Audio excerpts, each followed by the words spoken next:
Hey there, welcome to MMA Sparring. Today you're going to see 25 minutes of Brenton and I doing MMA sparring rounds while I give you a crash course lesson on MMA basics. I'll share some personal stories of my MMA training gone wrong when I was a beginner and give you tips so you can gain more improvement from your MMA sparring sessions. Here's an OG MMA technique you'll see used in UFC fights. Punches are used to set up the shot for a double leg takedown. This takedown took us out of frame, so Brenton and I restart from the center of the mat.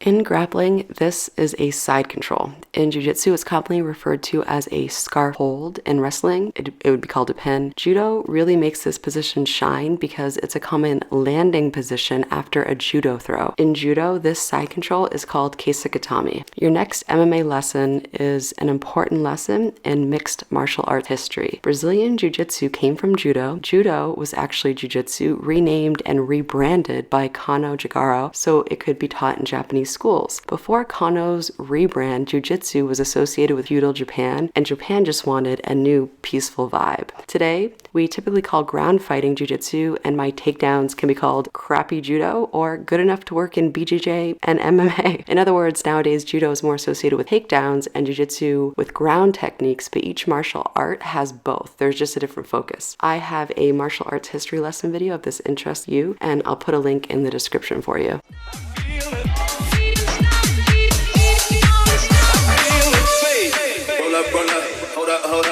I feel it. I love it. I wanna.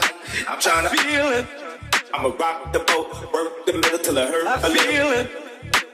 Your love is fading. I feel it. I'm gonna realize. I feel it fade.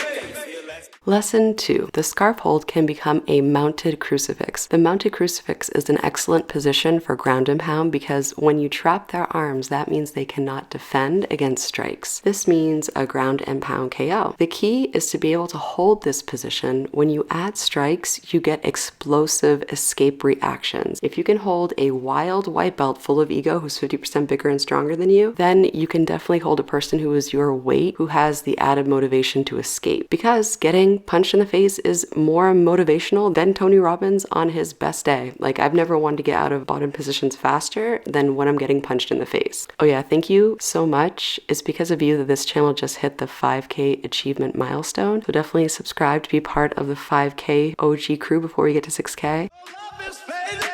I feel it. I'm gonna realize. I feel it fade.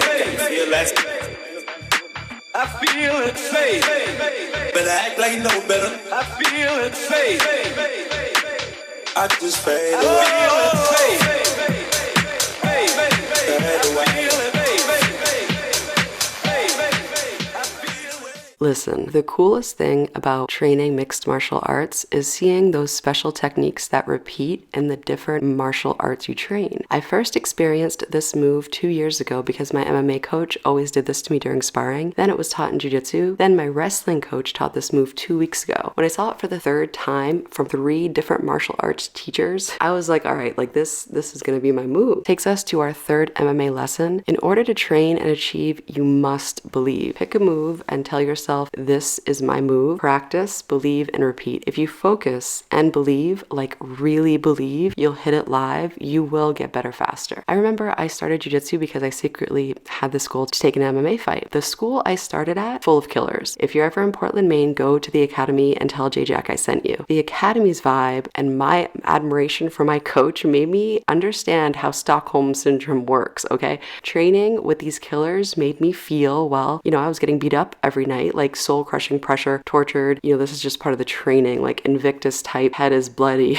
but unbowed vibes. 1 year of consistent training later, a teammate, Mark Gardner, aka Pockets, took an MMA fight. When I saw the women's MMA fight, I felt a surge of emotion. Like, have you ever fought for something, like really dedicated yourself for an entire year, and then you see your dream in front of you and your like inner being screams like you need to do that? If you're dreaming of taking an MMA fight, definitely go to a teammate's fight because you're gonna love it. The next Saturday at open mat training, a jiu-jitsu purple belt named Cecil gave me a pair of combat MMA gloves. And it meant so much to have someone believe. Brenton, my training partner that you see here, I see the same thing in him and gave him my old pair of MMA gloves, those same gloves, because I also, believe in him. And I also needed a second pair of gloves because these are like 3 years old and training with them makes it rain like black snowflakes and MMA glove particles. So the lesson here is belief is powerful. Imagine the power when one person believes in another, and imagine the power of self-belief. Listen, if we all believed a fat man broke into our house every year and this anti-burglar left us things, aka Santa, that there's a door, Santa, you're getting soot everywhere, okay? Like, I'll sit on your lap just this time, but like after this we're done. I'm almost 40 and I still haven't gotten my damn pony. If I ever put a child on the lap of a mall Santa, I'm definitely making direct eye contact the entire time, okay? If you're dressed head to toe in velour, okay, Saint Pimpolus, I see you. My point is, if we believe in jolly old Saint Pimpolus, we definitely can believe in ourselves. A belief is just a thought we choose to keep thinking. Then thoughts becomes things. Like the electronic device you're using to watch this was just once a thought. So if your thinking is bringing you down, reach for a slightly better thought. For example, if you're thinking, I failed 20 times to get this move sparring, I suck, I hate this, a better thought, slightly better thought would be, I haven't gotten it yet, but I'm closer than I was, and I love the challenge of new moves. Next time, I'm gonna nail it. I'll link the MMA gloves in the description. So the combat ones Brenton is wearing are great for beginners because they have extra padding. It's great because beginners have less striking control and you want the padding for both your partner's face and your hand. I'm wearing 5-finger MMA gloves because I wanted to train in the same type of gloves they give you for MMA fights. One key tip, before my first fight, my MMA coach told me to start wearing my MMA gloves during jiu-jitsu, even gi jiu-jitsu. Why? Your jiu-jitsu grips are different in MMA gloves, especially when hand fighting or trying to go for a guillotine, there's just less space. So if you're looking to get more MMA training, then definitely put on your MMA gloves during jiu-jitsu. Yes, you might feel out of place, but training is training. In the description, I also linked a pair of heavyweight 16-ounce gloves for Muay Thai or regular boxing. Most jiu-jitsu gyms teach Muay Thai kickboxing, which is great for a beginner MMA fighter because you have both striking and grappling at the same school.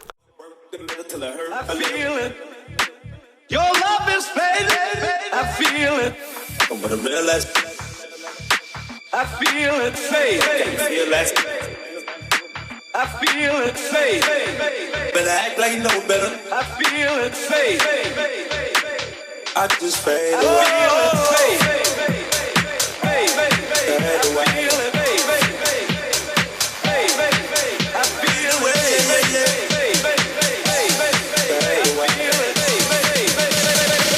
I just fade away. I feel it.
Here are 5 basic MMA fighting lessons. The first lesson in MMA for beginners is this basic fight 101 principle, the principle of distance, specifically distance management. The first time I ever did sparring to train striking, this is what happened. It was Muay Thai sparring. I stood in the pocket and I got punched in the face for 3 minutes straight, then went to a dark gym corner to be alone.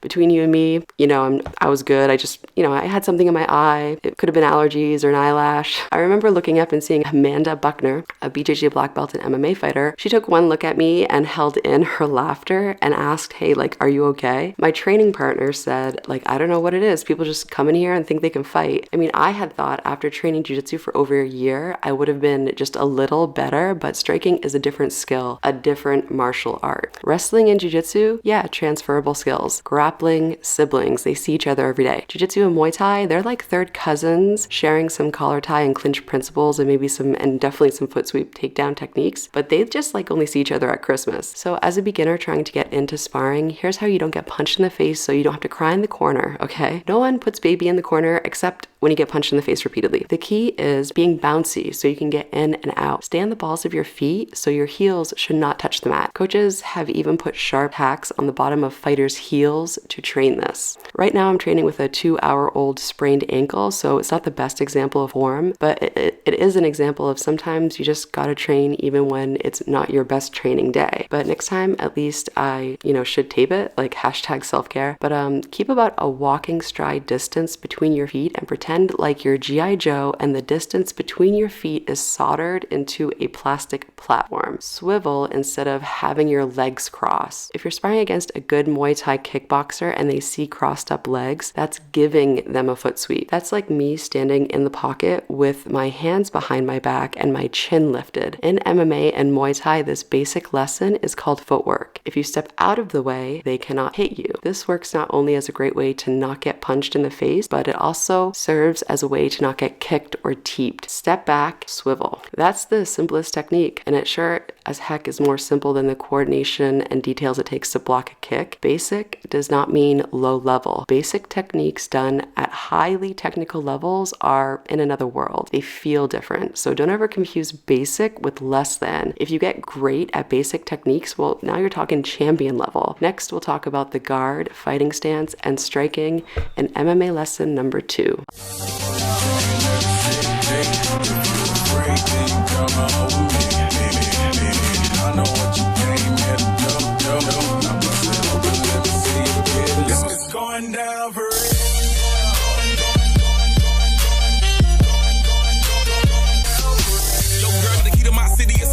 So thoughts only in the color covers. I said rackets, ratchets, hold up. I said rackets, ratchets, hold up.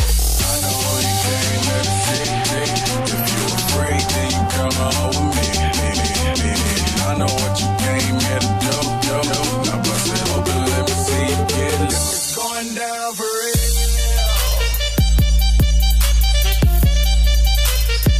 It's going down for real. And they already know me. It's going down for real.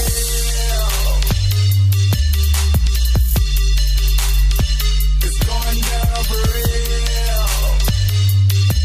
And they already know me.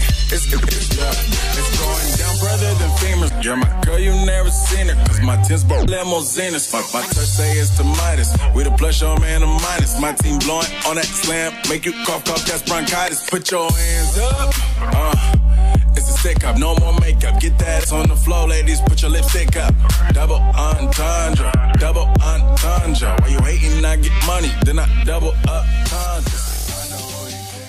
Welcome to your second lesson in MMA Sparring. Here, we will help you know how to fight so you don't cry in the corner during your first night of sparring, like some people did in lesson 1. We won't name names, except we kind of already did. Here's lesson number 2, where we cover the guard, fighting stance, and striking. In Muay Thai, your guard is your arms. Conversely, in Jiu-Jitsu, the BJJ guard is your legs. If you have a good Muay Thai guard, you can stand in the pocket and block everything. Lesson 2 is learning block return combinations, adding angling, and creating and reading patterns. Muay Thai, boxing, and MMA striking is really a game of paper, rock, scissors, except with liver shots. Your fighting stance consists of your guard and the footwork we covered in lesson number 1. Where you look is important. Do not look where you punch, especially when you're hitting pads. Stare at their chest. Where you look is important for 2 reasons. The first is to help you keep a good fighting stance. If you look around and expose your chin, you are showing a knockout button. Looking at that nipple equator line also helps you center your vision so your peripherals can see hooks and kicks coming. You can see their hips so you can read kicks. You can see that they leave their jab hand down, exposing an inch of the chin when they low kick, and typically fighting stance fades as fatigue increases. That's why it's especially important as a beginner to focus on fighting stance even during practice or hitting mitts. Think, this is a fight, I'm in an MMA cage right now, or whatever scenario that will get you focused. Like it's Black Friday at Walmart and you're battling a mega Karen. Boss, whatever you need to do to get you there, okay? Get to that focus space. There's always something that can be practiced even beyond what's being directly taught. Focus on breath timing. Exhale through clenched teeth with that sound, in through the nose, out through the mouth, to lower heart rate to optimize your endurance and control your adrenaline. The adrenaline and nervous system response of fighting could redline Lance Armstrong after a fresh dose of blood.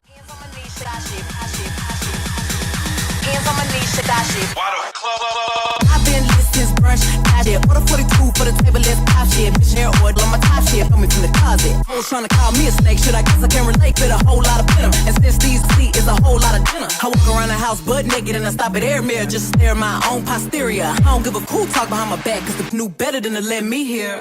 I've been listening, brunch, shit. Order 42 for the table, let's pop shit. Bitch, hair oil on my top shit. Coming from the closet. Hoes trying to call me a snake. Shit, I guess I can relate with a whole lot of venom. And since these feet is a whole lot of dinner, I walk around the house butt naked and I stop at air mirror just to stare at my own posterior. I don't give a cool talk behind my back, cause the knew better than to let me. Welcome to lesson number 3. Lesson number 3 in MMA Sparring teaches us a big lesson about ground fighting. Being a mixed martial artist means mixing 2 or more martial arts. Therefore, a mixed martial artist must be proficient in at least 2 martial arts, because an MMA person going around saying, yeah, I mix BJJ with BJJ, probably needs some sort of striking before getting in an MMA cage. Being a ground fighter means we need to take the fight to the ground. It's kind of hard to ground fight and sink in a rear naked choke if the fight doesn't go to the ground.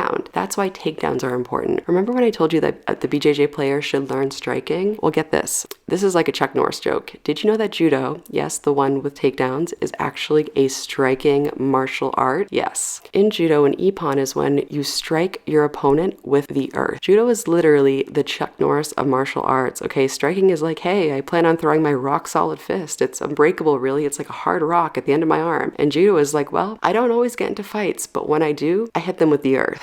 Like, damn, judo, calm down. And judo's like, calm down, tell that to the D1 wrestler, BJJ white belt, who hasn't figured out intensity modulation. Judo is talking smack, but what judo means is that if grappling were a conversation, wrestling would be a yelling match where everyone yells. And yelling is like equivalent to aggression level. That's just, you're like, that's just the volume of my voice. Some wrestlers can dial it back, and a D1 wrestler's first day of BJJ rolling who can't read a room, it would be like, talking to somebody who can only yell and they don't really notice what they're doing. It's not a bad thing. Aggression is great.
Welcome to MMA Sparring lesson number 4. This is the most important MMA sparring lesson. I'm going to tell you this story so it doesn't happen to you as a beginner. It was my second year training Muay Thai and my 4th year in Jiu-Jitsu, and I moved to Boston. I found the best school so I could find to learn Jiu-Jitsu and so I could get an MMA fight. You also need striking, so I needed Muay Thai sparring. At a new school, and it was my first time sparring there. Before this, I had only sparred at my first gym, my first and only school, the Academy. So I'm doing Muay Thai rounds, and I'm up next with a professional MMA fighter who trained Muay Thai at Sit Yo Tung. If you don't know about Sit Yo Tung, like Muay Thai, Sit Yo Tung is the place in Boston to learn Muay Thai kickboxing. So the timer is set and it's announced that we're going to do technical sparring. Now when I heard technical sparring, I was like, yeah, obviously, what else are you going to use besides technique? So I trained exactly like I always trained at the Academy. And if you listen to lesson number 1, you understand what happens at the Academy. During training, Jay would often yell, "You're either cautious or aggressive." I thought, okay, I'm against someone big and it's my first time sparring here. It's best to be aggressive. Now is the time to, just put it on the line. Okay, so I put it on the line, all right. I stepped in aggressively for a cross as if I was at the Academy. And well, in sparring, Newton's third law still holds true. It's not a vacuum void of physical law. So he responded in equal and opposite aggression, landing a teep.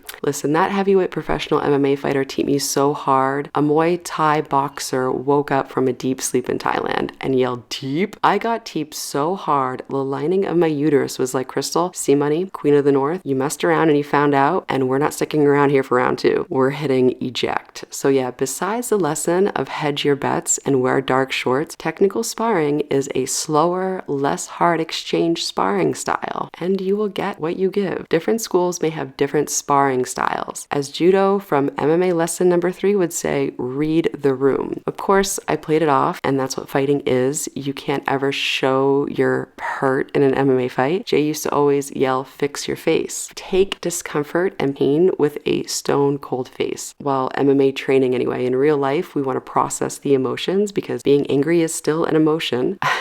So if you like this video and are interested in a more advanced MMA lesson, I welcome you to subscribe. If you're interested in an MMA lesson with more detail on sparring, so the stand-up and striking, I'll link a video in the description. The video explains intermediate punching and kicking techniques for MMA through a narrated sparring round at Tiger Muay Thai. In fact, this is the same place that Valentino Shevchenko has fight camps. If you're more interested in submission wrestling, watch any of my jiu-jitsu videos in the past year. I upload every week except for the 2 weeks when I was in Thailand, so that's 50 videos for you, and 98% of them are no-gi rolling commentaries explaining submission wrestling techniques. So no-gi jiu-jitsu rolling is also called submission wrestling. No-gi is great for MMA because you practice non-gi grips, and an MMA gis are not typically worn, unless you're an OG like GSP George St. Pierre. Speaking of OG, thanks again to all of you who have subscribed and brought this channel to 5K. All right, it was so great spending time with you. I'm happy I could help you in your journey, and remember, stay calm, choke everyone, and until next time,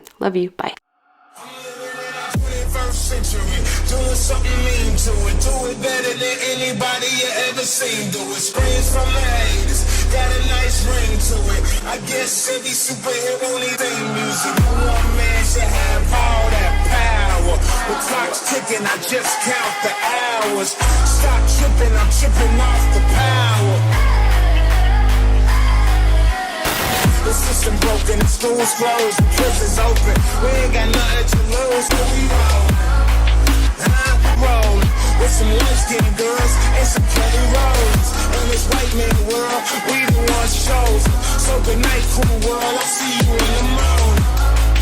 I'll see you in the morning. This is way too much, I need a moment. No one man should have all that power. The clock's ticking, I just count the hours. Stop tripping, I'm tripping off the power. Till the world's